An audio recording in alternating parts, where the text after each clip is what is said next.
പുതിയൊരു വീഡിയോയിലേക്ക് എല്ലാവർക്കും സ്വാഗതം.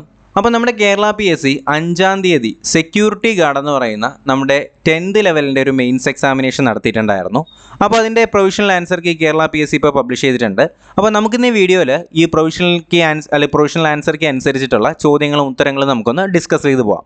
അപ്പോൾ ഈ വീഡിയോയിലേക്ക് കടക്കുന്നതിന് മുന്നേ ചാനൽ ഇതുവരെ സബ്സ്ക്രൈബ് ചെയ്ത ആരെങ്കിലും കാണുന്നുണ്ടെങ്കിൽ നിങ്ങൾക്ക് PSC ക്ലാസ്സുകൾക്ക് നോട്ടിഫിക്കേഷൻസിനും വീഡിയോകൾക്കുമായിട്ട് നോളജ് ഫാക്ടറി PSC എന്ന് പറയുന്ന ഒരു ചാനൽ ഇപ്പോൾ തന്നെ സബ്സ്ക്രൈബ് ചെയ്യുക. ബെൽ ബട്ടൺ കൂടി എനേബിൾ ചെയ്യാനും വീഡിയോ ലൈക്ക് ചെയ്യാനും നിങ്ങളുടെ അഭിപ്രായങ്ങൾ ഇപ്പോൾ തന്നെ കമൻറ്റുകളായിട്ട് രേഖപ്പെടുത്താനും മറക്കരുത്. അപ്പോൾ എന്തായാലും നമുക്ക് ഒന്നാമത്തെ ചോദ്യത്തിലേക്ക് തന്നെ കടക്കാമല്ലോ. ഒന്നാമത്തെ ചോദ്യം വായിച്ചു നോക്കിയേ. സമുദ്രനിരപ്പിൽ നിന്നും 7.5 മീറ്റർ മുതൽ 75 മീറ്റർ വരെ ഉയരമുള്ള കേരളത്തിലെ ഭൂപ്രദേശം ഏതാണ്? സമുദ്രനിരപ്പിൽ നിന്ന് 7.5 മീറ്റർ മുതൽ 75 മീറ്റർ വരെ ഉയരമുള്ള കേരളത്തിലെ ഭൂപ്രദേശം ഏതെന്നാണ് നമ്മുടെ ഒന്നാമത്തെ ചോദ്യമായിട്ട് വരുന്നത്. ഏതാണ്? നമുക്കറിയാം, ഇടനാടാണ് അല്ലേ. ഓപ്ഷൻ എ ആണ് ശരി ഉത്തരം, ഇടനാടാണ്. രണ്ടാമത്തെ ചോദ്യം വായിച്ചു നോക്കിയേ.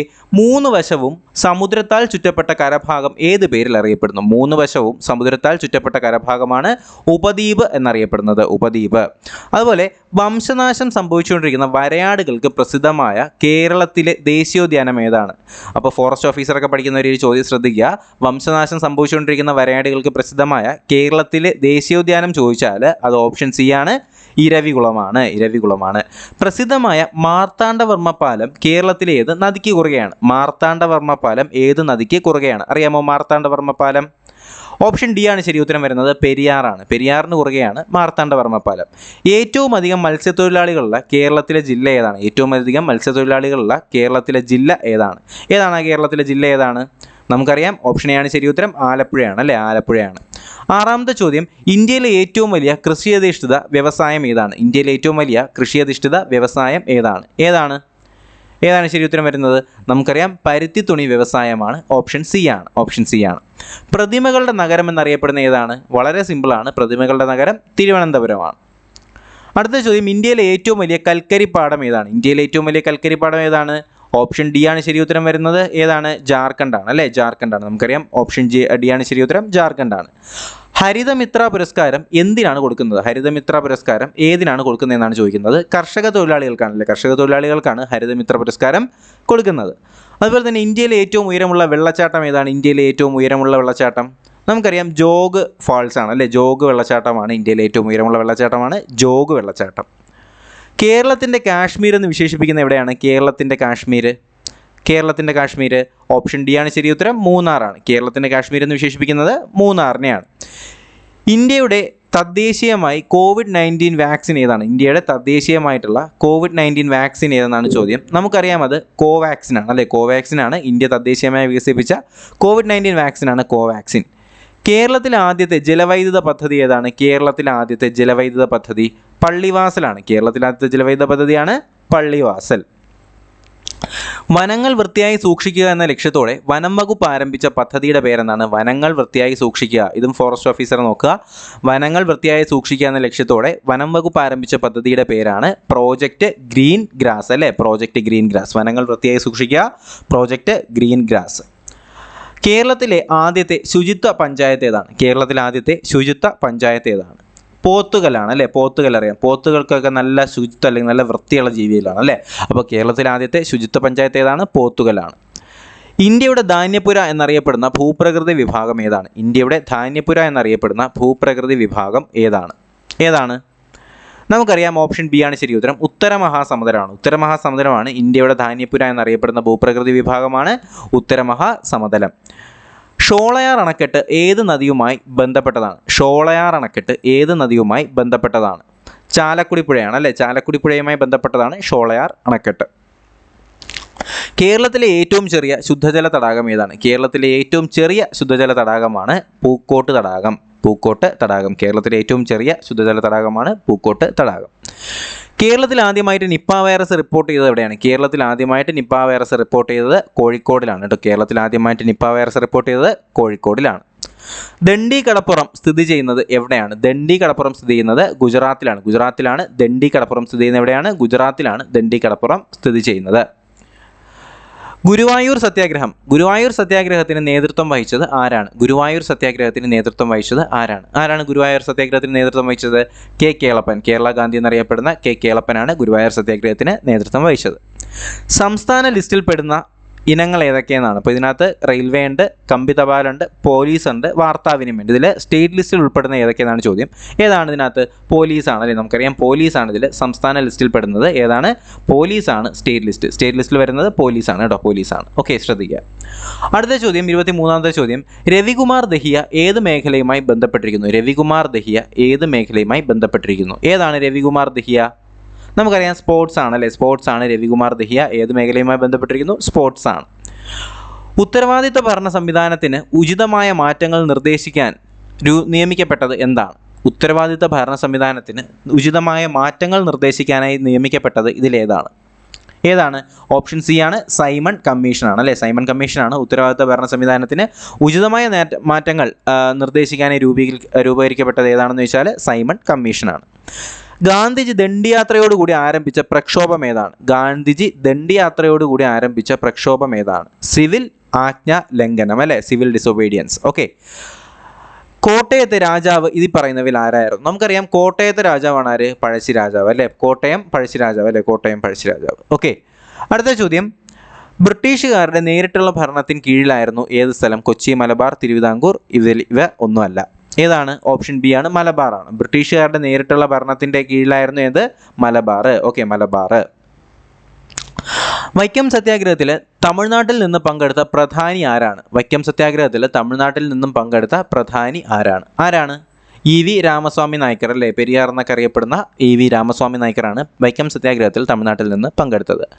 സ്വാമിത്തോപ്പ് എന്ന സ്ഥലം ഏത് സാമൂഹിക പരിഷ്കർത്താവിൻ്റെ ജന്മസ്ഥലമാണ്? സ്വാമിത്തോപ്പ് അറിയാമോ? സ്വാമിത്തോപ്പ് നമുക്കറിയാം അയ്യ വൈകുണ്ഠസ്വാമിയാണ് അല്ലേ. വൈകുണ്ഠസ്വാമിയുടേതാണ് സ്വാമിത്തോപ്പ്. അപ്പോൾ സ്വാമിത്തോപ്പ് ആരുമായിട്ട് ബന്ധപ്പെട്ടിരിക്കുന്നു? വൈകുണ്ഠസ്വാമി. ഓപ്ഷൻ സി ആണ് ശരി ഉത്തരമായിട്ട് വരുന്നത്. അടുത്ത ചോദ്യം. മൗലിക കർത്തവ്യങ്ങൾ ഉൾപ്പെട്ടിരിക്കുന്ന ഭരണഘടനാ ഭാഗം ഏതാണ്? മൗലിക കർത്തവ്യങ്ങൾ ഉൾപ്പെട്ടിരിക്കുന്ന ഭരണഘടനാ ഭാഗം ചോദിച്ചാൽ 4A ആണ് അല്ലേ. 4A ആണ് മൗലിക കർത്തവ്യങ്ങൾ. ബേലൂർ മഠം ആസ്ഥാനമായി പ്രവർത്തിക്കുന്ന സംഘടന ഏതാണ്? ബേലൂർ മഠം ആസ്ഥാനമായി പ്രവർത്തിക്കുന്ന സംഘടന ഏതാണ്? രാമകൃഷ്ണ മിഷനാണ് അല്ലേ. രാമകൃഷ്ണ മിഷനാണ്. ബേലൂർ മഠം ആസ്ഥാനമായി പ്രവർത്തിക്കുന്ന സംഘടന ചോദിച്ചാൽ രാമകൃഷ്ണ മിഷനാണെന്ന് അറിഞ്ഞിരിക്കുക. അടുത്ത ചോദ്യം. പൊതുമരാമത്ത് വകുപ്പ് മന്ത്രി ഇപ്പോൾ ആരാണ്? പൊതുമരാമത്ത് വകുപ്പ് മന്ത്രി ആരാണ്? നമുക്കറിയാം മുഹമ്മദ് റിയാസ് ആണ് അല്ലേ. മുഹമ്മദ് റിയാസ് ആണ് പൊതുമരാമത്ത് വകുപ്പ് മന്ത്രി. തിരുവിതാംകൂറിൽ അമേരിക്കൻ മോഡൽ ഭരണം വിഭാവനം ചെയ്ത ആരാണ്? തിരുവിതാംകൂറിൽ അമേരിക്കൻ മോഡൽ ഭരണം വിഭാവനം ചെയ്തത് ആരാണ്? CP രാമസ്വാമി അയ്യരാണ് അല്ലേ. CP രാമസ്വാമി അയ്യരാണ്. പാലിയം സത്യാഗ്രഹത്തോടനുബന്ധിച്ച് നമ്പൂതിരി സ്ത്രീകളുടെ ജാഥ നയിച്ചത് ആരാണ്? പാലിയം സത്യാഗ്രഹത്തോടനുബന്ധിച്ച് നമ്പൂതിരി സ്ത്രീകളുടെ ജാഥ നയിച്ചത് ആരാണ്? ഇതിൽ ആര്യാപ്പള്ളമാണ്. ഓപ്ഷൻ ഡി ആണ് ശരി ഉത്തരം. പാലിയം സത്യാഗ്രഹത്തോടനുബന്ധിച്ച് നമ്പൂതിരി സ്ത്രീകളുടെ ജാഥ നയിച്ചതാരെന്ന് ചോദിച്ചാൽ നമ്മുടെ ആര്യാപ്പള്ളമാണ്. സ്പീക്കർ രാജി സമർപ്പിക്കുന്ന ആർക്കാണ്? സ്പീക്കർ രാജി സമർപ്പിക്കുന്നത് ഡെപ്യൂട്ടി സ്പീക്കർക്കാണ്. സ്പീക്കർ രാജി സമർപ്പിക്കുന്ന ആർക്കാണ്? ഡെപ്യൂട്ടി സ്പീക്കർക്കാണ് രാജി സമർപ്പിക്കുന്നത്. പ്രസിഡന്റിന് സത്യവാചകം ചൊല്ലിക്കൊടുക്കുന്ന ആരാണ്? പ്രസിഡന്റിന് സത്യവാചകം ചൊല്ലിക്കൊടുക്കുന്നത് നമുക്കറിയാം ചീഫ് ജസ്റ്റിസ് ആണ് അല്ലേ. പ്രസിഡന്റിന് സത്യവാചകം ചൊല്ലിക്കൊടുക്കുന്നത് ചീഫ് ജസ്റ്റിസ് ആണ്. ഇന്ത്യയിൽ ഡയമണ്ട് കൂടുതലായി കാണുന്ന സംസ്ഥാനം ഏതാണ്? ഡയമണ്ട് ഏറ്റവും കൂടുതൽ കാണപ്പെടുന്നത് എവിടെയാണ്? മധ്യപ്രദേശിലാണ്. ഇന്ത്യയിൽ ഏറ്റവും കൂടുതൽ ഡയമണ്ട് കാണപ്പെടുന്നത് മധ്യപ്രദേശിലാണ്. റിസർവ് ബാങ്കിൻ്റെ ആസ്ഥാനം എവിടെയാണ്? റിസർവ് ബാങ്കിൻ്റെ ആസ്ഥാനം നമുക്കറിയാം മുംബൈ ആണ് റിസർവ് ബാങ്കിൻ്റെ ആസ്ഥാനം. പ്ലാസ്റ്റിക് മണി എന്നറിയപ്പെടുന്ന എന്തിനാണ്? ഇതിൽ പ്ലാസ്റ്റിക് മണി എന്നറിയപ്പെടുന്നത് ക്രെഡിറ്റ് കാർഡാണ്. നമുക്കറിയാം ക്രെഡിറ്റ് കാർഡൊക്കെ പ്ലാസ്റ്റിക് ആണ്. അതുകൊണ്ട് പ്ലാസ്റ്റിക് മണി എന്നറിയപ്പെടുന്നത് ക്രെഡിറ്റ് കാർഡിനെയാണ്. അതുപോലെ തന്നെ ലോക ബാങ്കിൻ്റെ മറ്റൊരു പേര് എന്താണ്? വേൾഡ് ബാങ്കിൻ്റെ മറ്റൊരു പേര്, ലോക ബാങ്കിൻ്റെ മറ്റൊരു പേര് IBRD എന്നാണ് കേട്ടോ. IBRD ഇതൊരു ഇമ്പോർട്ടൻറ്റ് ക്വസ്റ്റ്യൻ ആണ്. ലോക ബാങ്കിൻ്റെ മറ്റൊരു പേര് എന്താണ്? വേൾഡ് ബാങ്കിൻ്റെ മറ്റൊരു പേരാണ് IBRD. താഴെ തന്നിട്ടുള്ള 2 പ്രസ്താവനകളിൽ നിന്നും നിങ്ങൾക്ക് മനസ്സിലാകുന്നത് എന്താണെന്നാണ് ചോദ്യം. സ്വാതന്ത്ര്യത്തിന് മുൻപ് ഇന്ത്യയുടെ ദാരിദ്ര്യരേഖയെക്കുറിച്ച് ആദ്യ വിശകലനം നടത്തിയത് ദാദാഭായ് നവറോജി ആയിരുന്നു എന്ന് പറയുന്നുണ്ട്. അതുപോലെ തന്നെ ജയിൽ ജീവിത ചെലവ് എന്ന ആശയം ദാദാഭായ് നവറോജിയുമായി ബന്ധപ്പെട്ടതാണ്. അപ്പോൾ ഈ പറയുന്ന 2 സ്റ്റേറ്റ്മെൻറ്റിൽ ഏതൊക്കെയാണ് ശരിയെന്നാണ് ചോദ്യം. ഇതിൽ സി ആണ് ശരി വരുന്നത് കേട്ടോ. എന്ന് വെച്ചാൽ 2 പ്രസ്താവനയും ശരിയാണ്. കാര്യം നമ്മുടെ സ്വാതന്ത്ര്യത്തിന് മുൻപ് ഇന്ത്യയുടെ ദാരിദ്ര്യരേഖയെക്കുറിച്ച് ആദ്യമായിട്ട് വിശകലനം നടത്തിയത് ദാദാഭായ് നവറോജിയാണ്. അതുപോലെ തന്നെ ജയിൽ കോസ്റ്റ് ഓഫ് ലിവിങ് അല്ലെങ്കിൽ ജയിൽ ജീവിത ചെലവ് എന്ന ആശയം ആദ്യമായി മുന്നോട്ട് വെച്ചതായിരുന്നു വെച്ചാൽ ദാദാഭായ് നവറോജിയാണ്. അപ്പോൾ ഇത് വളരെ ഇമ്പോർട്ടൻ്റ് ആണ്. നമ്മുടെ ജയിൽ കോസ്റ്റ് ഓഫ് ലിവിങ് ഒരു റയർ ക്വസ്റ്റ്യൻ ആണ്, ജയിൽ കോസ്റ്റ് ഓഫ് ലിവിങ് കേട്ടോ. ഇന്ത്യയുടെ ആസൂത്രണ കമ്മീഷന്റെ ചെയർമാൻ ആരാണ്? ഇന്ത്യയുടെ ആസൂത്രണ കമ്മീഷന്റെ ചെയർമാൻ ആരാണ്? പ്രധാനമന്ത്രിയാണ്. നമുക്കറിയാം. ഹരിത വിപ്ലവത്തിന്റെ ഉപജ്ഞാതാവ് ആരാണ്? വളരെ സിമ്പിളാണ്. ആരാണ്? MS സ്വാമിനാഥനാണ് ഹരിത വിപ്ലവത്തിന്റെ ഉപജ്ഞാതാവ്. കേരളത്തിലെ ആദ്യത്തെ സമ്പൂർണ്ണ കമ്പ്യൂട്ടർ സാക്ഷരതാ പഞ്ചായത്ത് ഏതാണ്? കമ്പ്യൂട്ടർ സാക്ഷരതാ പഞ്ചായത്ത് നമുക്കറിയാം വെള്ളനാടാണ്. തിരുവനന്തപുരത്ത് ഉള്ള വെള്ളനാടിലാണ് ഇന്ത്യയിലെ ആദ്യത്തെ കമ്പ്യൂട്ടർ സാക്ഷരതാ പഞ്ചായത്ത്. ശരിയായ ജോഡി തിരഞ്ഞെടുക്കാനാണ് പറയുന്നത്. ഇതിൽ ശരിയായ ജോഡി വരുന്നത് വള്ളത്തോൾ പുരസ്കാരം, മലയാള സാഹിത്യത്തിലെ സമഗ്ര സംഭാവനയ്ക്കുള്ള പുരസ്കാരം എന്ന് പറയുന്ന ഓപ്ഷൻ സി ആണ് ഇതിനകത്ത് ശരി ഉത്തരം വരുന്നത്. ശരിയായ ജോഡിയാണ് ഇതിൽ ഓപ്ഷൻ സി ആണ്. മലയാള സാഹിത്യത്തിലെ സമഗ്ര സംഭാവനയ്ക്കുള്ള പുരസ്കാരമാണ് വള്ളത്തോൾ പുരസ്കാരം എന്ന് പറയുന്നതാണ് ശരി ഉത്തരം. ഹിപ്പോപ്പൊട്ടാമസ് ചുവന്ന വിയർപ്പ് ഉള്ള ജീവി എന്നാണ് അറിയപ്പെടുന്നത്. തൊലിപ്പുറത്ത് കാണപ്പെടുന്ന ചുവന്ന തുള്ളികൾ എന്താണെന്നാണ് ചോദ്യം. എന്താണ്? ചുവന്ന സ്രവമാണ് കേട്ടോ, ചുവന്ന സ്രവമാണ്. ഇത് വിയർപ്പെന്നടിക്കാനുള്ള ചാൻസ് കൂടുതലാണ്. ഹിപ്പോപ്പൊട്ടാമസ് ചുവന്ന വിയർപ്പുള്ള ജീവി എന്നാണ് അറിയപ്പെടുന്നത്. തൊലിപ്പുറത്ത് കാണപ്പെടുന്ന ചുവന്ന തുള്ളികൾ എന്താണ്? അതിൻ്റെ സ്രവമാണ്. പക്ഷിപ്പാട്ട്, കപ്പപ്പാട്ട് എന്നിവ ഏത് സംഘത്തിൻ്റെ അല്ലെങ്കിൽ ഏത് സംഗീതത്തിൻ്റെ വിഭാഗത്തിൽ ഉൾപ്പെടുന്നു? കപ്പപ്പാട്ട്, പക്ഷിപ്പാട്ട് അറിയാമോ? പക്ഷിപ്പാട്ട്, കപ്പപ്പാട്ട് മാപ്പിളപ്പാട്ടാണ് കേട്ടോ. നമ്മൾ ശ്രദ്ധിക്കാത്തൊരു സാധനമാണ്. പക്ഷിപ്പാട്ട്, കപ്പപ്പാട്ട് എന്നൊക്കെ അറിയപ്പെടുന്നത് മാപ്പിളപ്പാട്ടിൻ്റെ വിഭാഗത്തിൽ പെടുന്നതാണ്. തെറ്റായ ജോഡി ഏതെന്നാണ് ചോദിച്ചിട്ടുള്ളത്. ഇതിൽ നെഹ്റു ട്രോഫി ഗോൾഡ് കപ്പ് എന്നറിയപ്പെടുന്നത് ഫുട്ബോളാണ്. Nehru trophy gold cup ഫുട്ബോളുണ്ട്. World cup cricket ഉണ്ട്. Aga Khan cup ഹോക്കിയാണ്. David cup badminton എന്ന് പറയുന്ന ഓപ്ഷൻ ഡി ആണ് ഇതിനകത്ത് തെറ്റുത്തരമായിട്ട് വരുന്നത് കേട്ടോ. 1, 2, 3 ഇതിനകത്ത് ശരി ഉത്തരമാണ്. ഓക്കെ. ഈയിടെ അന്തരിച്ച അകിത മിയാവാക്കി ഏത് മേഖലയുമായി ബന്ധപ്പെട്ടിരിക്കുന്നു? പരിസ്ഥിതി നമുക്കറിയാം, ഫോറസ്ട്രി ആണ് അല്ലേ. ഫോറസ്ട്രി പരിസ്ഥിതി ശാസ്ത്രവുമായിട്ട് ബന്ധപ്പെട്ടതാണ് നമ്മുടെ അകിത മിയാവാക്കി വനം എന്നൊക്കെ പറഞ്ഞ് നിങ്ങൾ കേട്ടിട്ടുണ്ടാവും. നമ്മുടെ കനകക്കുന്നിലൊക്കെ ഫോറസ്റ്റ് ഫെസ്റ്റിവലൊക്കെ അല്ലെങ്കിൽ ഫോറസ്റ്റ് ഫെസ്റ്റിവലും അതുപോലെ ഫ്ലവർ ഷോ ഒക്കെ നടത്താൻ നേരത്ത് മിയാവാക്കി വനം എന്നൊക്കെ പറഞ്ഞിട്ടുള്ള പരിപാടിയൊക്കെ അവിടെ വെച്ചിട്ടുണ്ട്. അപ്പോൾ പരിസ്ഥിതിയുമായിട്ട് ബന്ധപ്പെട്ട വ്യക്തിയാണ് ആര്? അകിത മിയാവാക്കി. 2021 കേരളം, കർണാടക, ഗോവ, മഹാരാഷ്ട്ര, ഗുജറാത്ത് എന്നീ സംസ്ഥാനങ്ങളിലെ തീരപ്രദേശത്ത് നാശം വിതച്ച അതിതീവ്ര ചുഴലിക്കാറ്റിൻ്റെ പേരെന്താണ്? അറിയാമോ? ഈ പറയുന്നതിൽ ഏതാണ്? അറിയാമോ? ടൗട്ടെ എന്നാണ് കേട്ടോ. ടൗട്ട എന്താണ്? മെയ്യിലാണ്. ശ്രദ്ധിക്കണം, മെയ് 2021 കേരളം, കർണാടക, ഗോവ, മഹാരാഷ്ട്ര, ഗുജറാത്ത് എന്നീ സ്ഥലങ്ങളിൽ നാശം വിതച്ച ചുഴലിക്കാറ്റാണ് ഏതാണ്? ടൗട്ടെ. ഓക്കെ. അടുത്ത ചോദ്യം, OTTയുടെ പൂർണ്ണരൂപം എന്താണ്? OTT പ്ലാറ്റ്ഫോം നമുക്കറിയാം ഓവർ ദി ടോപ്പ് പ്ലാറ്റ്ഫോം എന്നാണ് അല്ലേ. OTTയുടെ പൂർണ്ണരൂപമാണ് ഓവർ ദ ടോപ്പ്. കേരളത്തിന് എത്ര വർഷങ്ങൾക്ക് ശേഷമാണ് ഒരു ഒളിമ്പിക് മെഡൽ ജേതാവിനെ സൃഷ്ടിക്കാൻ കഴിഞ്ഞത്? കേരളത്തിന് എത്ര വർഷങ്ങൾക്ക് ശേഷമാണ് ഒരു ഒളിമ്പിക് മെഡൽ ജേതാവിനെ സൃഷ്ടിക്കാൻ കഴിഞ്ഞതെന്ന് ചോദിച്ചാൽ 49 വർഷങ്ങൾക്ക് ശേഷമാണ്. ആഹാരത്തിൻ്റെ ദഹനം പൂർത്തിയാകുന്ന ദഹന വ്യവസ്ഥയുടെ ഭാഗം ചോദിച്ചാൽ ഏതാണ്? ചെറുകുടലാണ് അല്ലേ. ആഹാരത്തിൻ്റെ ദഹനം പൂർത്തിയാകുന്ന ദഹന വ്യവസ്ഥയുടെ ഭാഗമാണ് ചെറുകുടൽ. കാഴ്ചയുമായി ബന്ധപ്പെട്ട ജീവകം നമുക്കറിയാം ജീവകം എ ആണ് അല്ലേ. ജീവകം എ, റെക്റ്റിനോൾ. ഓക്കെ. അപ്പോൾ കാഴ്ചയുമായി ബന്ധപ്പെട്ട ജീവകം ഏതാണ്? ജീവകം എ ആണ്. സങ്കര ഇനത്തിൽപ്പെട്ട നെല്ല് ഏതാണെന്ന് ചോദിച്ചാൽ പവിത്ര എന്ന് പറയുന്നതാണ് സങ്കര ഇനത്തിൽപ്പെട്ട നെല്ല്. ഏതാണ്? പവിത്രയാണ് സങ്കര ഇനത്തിൽപ്പെട്ട നെല്ല്. പെരിയാർ വന്യജീവി സങ്കേതത്തിൽ സംരക്ഷിക്കപ്പെടുന്ന ജീവി നമുക്കറിയാം ആനയാണ് അല്ലേ. ഈ പറയുന്നവയിൽ ആനയാണ് പെരിയാർ വന്യജീവി സങ്കേതത്തിൽ സംരക്ഷിക്കപ്പെടുന്ന ജീവി. പ്രകാശ സംശ്ലേഷണത്തിൻ്റെ ഉൽപ്പന്നം ചോദിച്ചാൽ നമുക്കറിയാം ഗ്ലൂക്കോസ് ആണ്. പ്രകാശ സംശ്ലേഷണം ഫോട്ടോസിന്തസിസിൻ്റെ ഉൽപ്പന്നം ചോദിച്ചാൽ അതെന്താണ്? ഗ്ലൂക്കോസ് ആണ്. കേരളത്തിൽ ആദ്യം നിപ്പ റിപ്പോർട്ട് ചെയ്തത് എവിടെയാണ്? നിപ്പ ഓപ്ഷൻ ഡി ആണ്, കോഴിക്കോടാണ് കേട്ടോ. കോഴിക്കോടിലാണ് കേരളത്തിൽ ആദ്യം നിപ്പ വൈറസ് റിപ്പോർട്ട് ചെയ്യപ്പെടുന്നത്. താഴെ പറയുന്നവയിൽ കോവിഡ് വാക്സിൻ ഏത് എന്നാണ് ചോദിച്ചിട്ടുള്ളത്. അതിൽ ജോൺസൺ ആൻഡ് ജോൺസൺ എന്ന് പറയുന്നത് കോവിഡ് വാക്സിൻ ആണ് കേട്ടോ. അത് ജോൺസൺ ആൻഡ് ജോൺസൺ കമ്പനി തന്നെ കൊണ്ടുവന്നതാണ് ഈ ഒരു Covid vaccine. Johnson and Johnson എന്ന് പറയുന്നതാണ് കോവിഡ് വാക്സിൻ. 60ാമത്തെ ചോദ്യം, അറ്റോമിക നമ്പർ 13 മാസ് നമ്പർ 22 ഒരു ആറ്റത്തിൽ എത്ര ന്യൂട്രോണുകൾ ഉണ്ട് എന്നാണ് ചോദ്യം. അതിൻ്റെ ശരി ഉത്തരം വരുന്ന ഓപ്ഷൻ ബി ആണ്, 9 എന്നാണ്. അതുപോലെ തന്നെ താഴെ പറയുന്നവയിൽ സംക്രമണ മൂലകം അല്ലാത്തത് ഏതെന്നാണ് ചോദിച്ചിട്ടുള്ളത്. Zinc, copper, cobalt, calcium. അതിൽ കാൽസ്യമാണ് സംക്രമണ മൂലകം അല്ലാത്തത്. ബാക്കി വരുന്ന സിങ്കും കോപ്പറും കൊബാൾട്ടും ഒക്കെ സംക്രമണ മൂലകം ആണ്. കാന്തം നിർമ്മിക്കാൻ ഉപയോഗിക്കുന്ന ലോഹസങ്കരം നമുക്കറിയാം അൽനിക്കോയാണ്. കാന്തം നിർമ്മിക്കാൻ ഉപയോഗിക്കുന്ന എന്താണ്? അൽനിക്കോയാണ്. അതുപോലെ തന്നെ താഴെ പറയുന്നവയിൽ കൂട്ടത്തിൽപ്പെടാത്ത എന്നാണ് ചോദിച്ചിട്ടുള്ളത്. Electric motor, electric fan, microphone, loud speaker. ഇതിൽ മൈക്രോഫോണാണ് ഉൾപ്പെടാത്തത്. ബാക്കിയുള്ള ഇലക്ട്രിക് മോട്ടോറും ഇലക്ട്രിക് ഫാനും ഒക്കെ എന്താണ് ചെയ്യുന്നത്? ലൗഡ് സ്പീക്കറൊക്കെ എന്താണ് ഇത്? ഇലക്ട്രിക് എനർജിയെ അല്ലാത്ത എനർജിയായിട്ട് മാറ്റുന്നതാണ് അല്ലേ. ഓക്കെ, ഇത് നേരെ തിരിച്ചാണ് വരുന്നത്. ഓക്കെ, അപ്പോൾ ഇതിൽ ഇലക്ട്രിക് മോട്ടോറും ഇതിൽ ഉൾപ്പെടാത്തത് ചോദിച്ചാൽ ഓപ്ഷൻ സി ആണ്, മൈക്രോഫോണാണ്. ഓക്കെ. അടുത്ത ചോദ്യം, കാറ്റനേഷൻ എന്ന പദം ഏത് മൂലകത്തിൻ്റെ പ്രത്യേക സ്വഭാവമാണ്? കാറ്റനേഷൻ എന്ന് പറയുന്ന പദം ഏത് മൂലകത്തിൻ്റെ പ്രത്യേക സ്വഭാവമാണ്? കാർബണിൻ്റെ ഒരു പ്രത്യേക സ്വഭാവമാണ് കാറ്റനേഷൻ. നക്ഷത്രങ്ങളെക്കുറിച്ചുള്ള പഠനം 5 വർഷം പൂർത്തിയാക്കിയ ഇന്ത്യൻ സാറ്റലൈറ്റ് ഏതെന്നാണ് ചോദ്യം. നക്ഷത്രങ്ങളെക്കുറിച്ചുള്ള പഠനം 5 വർഷം പൂർത്തിയാക്കിയ ഇന്ത്യൻ സാറ്റലൈറ്റ് ആണ് ഓപ്ഷൻ ബി ആസ്ട്രോസാറ്റ്. 2020 ഭൗതിക ശാസ്ത്രത്തിൽ നോബൽ സമ്മാന പുരസ്കാരം നേടിയതാരാണ്? 2020 ആരാണ്? വിഷയം ഏതെന്നാണ്? തമോഗർത്തമാണ്. ബ്ലാക്ക് ഹോളിനെ കുറിച്ചുള്ള പഠനത്തിനാണ്, തമോഗർത്തത്തിനാണ് ഈ 2020 പുള്ളിക്ക് നോബൽ സമ്മാനം കിട്ടുന്നത്. അതുപോലെ തന്നെ ലോകാരോഗ്യ സംഘടന വസൂരി രോഗം നിർമ്മാർജ്ജനം പ്രഖ്യാപിച്ചതെന്നാണ് ചോദ്യം. വസൂരി നിർമ്മാർജ്ജനം പ്രഖ്യാപിച്ചത് എന്നാണ്? ഓപ്ഷൻ എ ആണ് ശരി ഉത്തരം. 1980 മെയ് 8 ലോകാരോഗ്യ സംഘടന വസൂരി രോഗം നിർമ്മാർജ്ജനം നടത്തിയത് 1980 മെയ് 8 കൊഴുപ്പിൽ ലയിക്കാത്ത ജീവകം ഏതാണ്? കൊഴുപ്പിൽ ലയിക്കാത്ത ഫാറ്റ് സോല്യൂബിൾ അല്ലാത്തതാണ്. ഇതിൽ സി ആണ് അല്ലേ? സി ആണ്. നമുക്കറിയാം ADEK എന്ന് പറയുന്നത് എന്താണ്? ഫാറ്റ് സോല്യൂബിൾ ആണ്. ഇതിൽ കൊഴുപ്പിൽ ലയിക്കാത്തതാണ് സി എന്ന് പറയുന്നത്. ഓക്കെ, അടുത്തത് വൈറസ് മൂലം പകരുന്ന സാംക്രമിക രോഗം ഏതാണ്? വൈറസ് മൂലം പകരുന്ന സാംക്രമിക രോഗം ഏതാണ്?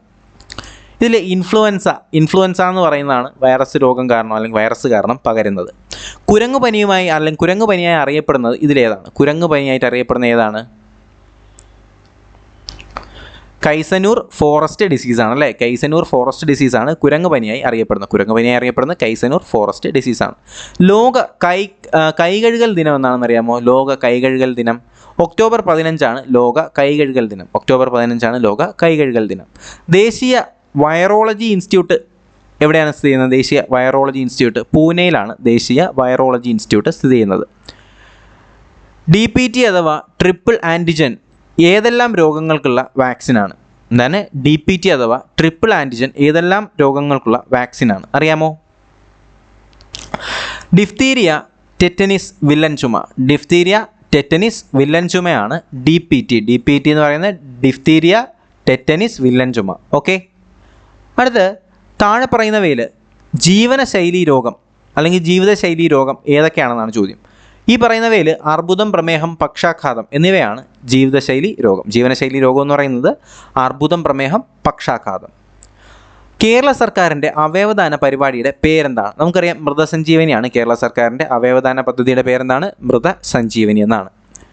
വർദ്ധിച്ചു വരുന്ന ജീവിതശൈലി രോഗങ്ങൾ പരിഹരിക്കുന്നതിനായി ആരോഗ്യവകുപ്പ് നടപ്പിലാക്കി വരുന്ന പദ്ധതിയുടെ പേരാണ് അമൃതം ആരോഗ്യം. വർദ്ധിച്ചു വരുന്ന ജീവിതശൈലി രോഗങ്ങൾ പരിഹരിക്കുന്നതിനായി ആരോഗ്യവകുപ്പ് നടപ്പിലാക്കുന്ന പദ്ധതിയുടെ പേരാണ് അമൃതം ആരോഗ്യം. ഇപ്പോഴത്തെ കേരള ആരോഗ്യ കുടുംബക്ഷേമ വകുപ്പ് മന്ത്രി ആരാണ്? കേരള ആരോഗ്യ കുടുംബക്ഷേമ വകുപ്പ് മന്ത്രിയാണ് വീണ. നമ്മുടെ ആരോഗ്യം പോകും അല്ലേ? അപ്പോൾ വീണ ജോർജ്. ഇന്ത്യയിൽ ആദ്യമായിട്ട് കൊറോണ വൈറസ് റിപ്പോർട്ട് ചെയ്ത സംസ്ഥാനം നമുക്കറിയാം കേരളമാണ് അല്ലേ? കേരളത്തിലാണ് ആദ്യമായിട്ട് കൊറോണ വൈറസ് റിപ്പോർട്ട് ചെയ്ത സംസ്ഥാനം. TPRൻ്റെ പൂർണ്ണരൂപം എന്താണ്? TPRൻ്റെ പൂർണ്ണരൂപമാണ് ടെസ്റ്റ് പോസിറ്റിവിറ്റി റേറ്റ്. TPR മുഖ്യമന്ത്രി എന്ന് പറയും ഇന്നത്തെ TPR റേറ്റ്. അപ്പോൾ TPR എന്ന് പറഞ്ഞാൽ ടെസ്റ്റ് പോസിറ്റിവിറ്റി റേറ്റ്. 2021 ലോകാരോഗ്യ ദിന സന്ദേശം എന്താണ്? 2021 ലോകാരോഗ്യ ദിന സന്ദേശം എന്താണ്? Building a fairer healthier world എന്നാണ്. Building a fairer healthier world എന്ന് പറയുന്നതാണ് 2021 ലോകാരോഗ്യ ദിനത്തിൻ്റെ സന്ദേശം. ഇത് ഇമ്പോർട്ടൻ്റ് ആണ്. 2021 ലോകാരോഗ്യ ദിനത്തിൻ്റെ സന്ദേശമാണ് ചോദിച്ചിട്ടുള്ളത്. Building a fairer healthier world എന്ന് പറയുന്നതാണ് 2021 ലോകാരോഗ്യ ദിനത്തിൻ്റെ സന്ദേശം എന്ന് പറയുന്നത്. അടുത്ത് നമുക്ക് നോക്കാം മാത്സ് ആണ്. മാത്സ് നിങ്ങൾ ഉത്തരം ചെയ്തു നോക്കിയാൽ മതി. അപ്പോൾ 81ാമത്തെ ചോദ്യത്തിന് ശരി ഉത്തരം വരുന്നത് ഓപ്ഷൻ ബി ആണ്. ഈ ചോദ്യങ്ങളെല്ലാം നിങ്ങൾ ചെയ്തു നോക്കണം, സിമ്പിളാണ് ഇതെല്ലാം. 82ാമത്തെ ചോദ്യത്തിന് ശരി ഉത്തരം വരുന്നത് ഓപ്ഷൻ ഡി ആണ്. 83ാമത്തെ ചോദ്യത്തിന് ശരി ഉത്തരം വരുന്നത് ഓപ്ഷൻ സി. 84ാമത്തെ ചോദ്യത്തിന് ശരി ഉത്തരം വരുന്നത് ഓപ്ഷൻ എ ആണ്. 85ാമത്തെ ചോദ്യത്തിന് ശരി ഉത്തരം വരുന്നത് ഓപ്ഷൻ ഡി ആണ്. 86ാമത്തെ ചോദ്യത്തിന് ശരി ഉത്തരം വരുന്നത് ഓപ്ഷൻ എ ആണ്. 86 ഓപ്ഷൻ എ ആണ്. 87ാമത്തെ ചോദ്യത്തിന് ശരി ഉത്തരം വരുന്നത് ഓപ്ഷൻ ബി ആണ്. 88ാമത്തെ ചോദ്യത്തിന് ശരി ഉത്തരം വരുന്നത് ഓപ്ഷൻ സി ആണ്. 89ാമത്തെ ചോദ്യത്തിന് ശരി ഉത്തരം വരുന്നത് ഓപ്ഷൻ ബി ആണ്. 90ാമത്തെ ചോദ്യത്തിന് ശരി ഉത്തരം വരുന്നത് 90ാമത്തെ ചോദ്യം കണ്ടല്ലോ. 90ാമത്തെ ചോദ്യത്തിന് ശരി ഉത്തരം വരുന്നത് ഓപ്ഷൻ എ ആണ്. ഇന്ന് പോസ് ചെയ്തിട്ട് നിങ്ങൾ ഉത്തരം കണ്ടെത്തിയാൽ മതി. 91 വരുന്നത് ഓപ്ഷൻ ഡി ആണ്. 92 ഓപ്ഷൻ സി ആണ്. 93 ഓപ്ഷൻ ഡി ആണ്. 94 ഓപ്ഷൻ ബി ആണ്. 95 ഓപ്ഷൻ ഡി ആണ് 95ൻ്റെ ഉത്തരം വരുന്നത്. ഓപ്ഷൻ ഡി ആണ്. 96 ഓപ്ഷൻ ഡി ആണ്. 97 ഓപ്ഷൻ സി ആണ്. 98 ഓപ്ഷൻ ബി ആണ്. 99 ഓപ്ഷൻ എ ആണ്. 100ാമത്തെ ചോദ്യം ഓപ്ഷൻ ഡി ആണ്. അപ്പോൾ നമ്മൾ ഡിസ്കസ് ചെയ്തത് ഈ ചോദ്യം നമുക്ക് കണ്ടാൽ മനസ്സിലാവും. ഇതിനകത്ത് ഇംഗ്ലീഷും മലയാളമൊന്നും ഇല്ലായിരുന്നു. 80 GK ക്വസ്റ്റ്യനും 20 മാത്സുമാണ് ഇതിനകത്തുണ്ടായിരുന്നത്. 10th ലെവലാണ്, സെക്യൂരിറ്റി ഗാർഡാണ് എന്നൊക്കെ പറയുമെങ്കിലും സാമാന്യം നല്ല ക്വസ്റ്റ്യൻ തന്നെ ആയിരുന്നു. അപ്പോൾ ഈ ഒരു ക്വസ്റ്റ്യൻ കണ്ടിട്ട് നിങ്ങൾക്ക് എന്ത് തോന്നുന്നു? നിങ്ങൾക്ക് എത്ര മാർക്ക് വാങ്ങിക്കാനായിട്ട് കഴിയും, അല്ലെങ്കിൽ എത്ര മാർക്ക് ക്വസ്റ്റ്യൻ എങ്ങനെ ഉണ്ടായിരുന്നു എന്നുള്ള കാര്യം നിങ്ങളൊന്ന് കമൻറ്റായിട്ട് പറയുക. അതുപോലെ തന്നെ വരുന്ന പരീക്ഷകൾക്കെല്ലാം എന്ത് ചെയ്യാം, ഈ മാത്സും കാര്യങ്ങളൊക്കെ വെച്ച് നിങ്ങൾക്കൊന്ന് റിവൈസ് ചെയ്യാം. അപ്പോൾ ഇതുപോലുള്ള PSCയുടെ റിലേറ്റഡ് വീഡിയോസും ക്ലാസ്സുകൾക്കും ക്വസ്റ്റ്യൻ പേപ്പർ അനലൈസുകൾക്കും ആൻസർ കീ വീഡിയോസിനും PSC നോട്ടിഫിക്കേഷൻസിനും ഒക്കെ ആയിട്ട് എന്ത് ചെയ്യുക, നോളജ് ഫാക്ടറി PSC എന്ന് പറയുന്ന ചാനൽ ഇപ്പോൾ തന്നെ സബ്സ്ക്രൈബ് ചെയ്യുക. എന്തെങ്കിലും സംശയമുള്ളവർ എനിക്ക് ഇൻസ്റ്റാഗ്രാമിൽ മെസ്സേജ് അയച്ചാൽ മതി. ഇൻസ്റ്റാഗ്രാമിലേക്കുള്ള ലിങ്ക് ഞാൻ കമൻറ്റ് ബോക്സിൽ കൊടുത്തേക്കാം. അതുപോലെ തന്നെ നമ്മുടെ ടെലഗ്രാം ഗ്രൂപ്പിലേക്ക് ജോയിൻ ചെയ്താൽ ഇതിൻ്റെ PDF നിങ്ങൾക്ക് ഡൗൺലോഡ് ചെയ്യാം. അപ്പോൾ എന്തായാലും പുതിയൊരു വീഡിയോയും ക്ലാസ്സും ഒക്കെ ആയിട്ട് കാണുന്നവരേക്കും എല്ലാവർക്കും bye bye, good bye, take care.